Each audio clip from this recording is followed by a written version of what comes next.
ఓం శ్రీ మాత్రే నమః. ఓం శ్రీ మహంకాళే నమః. పినిగారు రుచికి స్వాగతం. హాయ్ అమ్మా. ఈరోజు పప్పు వండుకుందాం. నేను 150 గ్రాముల దగ్గర తీసుకున్నాను పప్పు. కందిపప్పే వేసాను.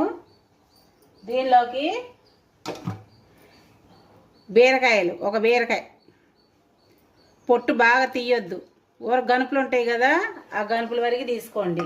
ఉల్లిపాయ, ఈ గోంగూర 10 రూపాయలు గోంగూర అనమాట, ఒక కట్ట గోంగూర, ఒక 100 గ్రాముల టమాటా ఉంటుంది, పచ్చిమిర్చి. వీటన్నిటితోటి పప్పు చేసుకుందాము. ఇవన్నీ ఇందులో వేసేసుకుందాం.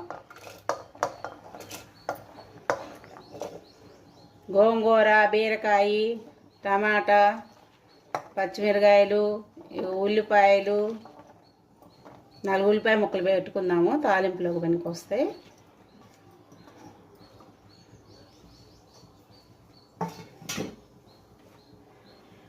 దీనిలో చింతపండు వేసుకుందాం. ఎండబట్టింది చింతపండు.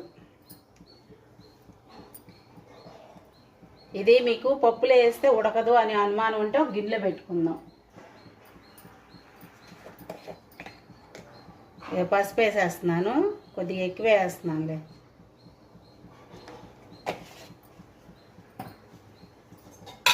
చిన్నులపాయ కారం వేస్తున్నాను దీనిలో. ఈ చిన్నులపాయ కారం ఏంటంటే పచ్చికారమే.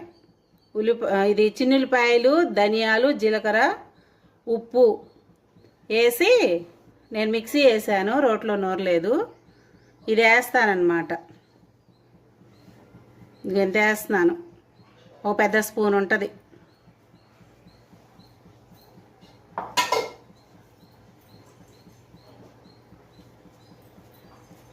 ఈ చింతపండు ఇగో ఈ గిన్నెలో పెట్టేస్తున్నాను, ఇందులో పెడుతున్నాను ఇట్లాగా.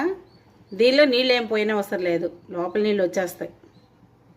పెట్టేసుకొని మూత పెట్టేసుకుందాం.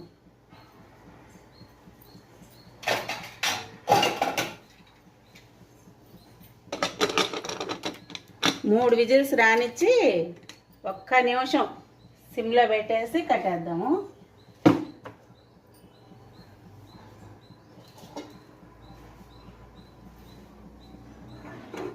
విజిల్స్ వచ్చిందాక చూద్దాం.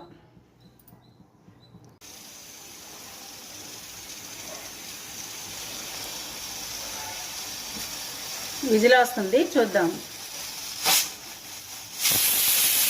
ఒకటి వచ్చింది.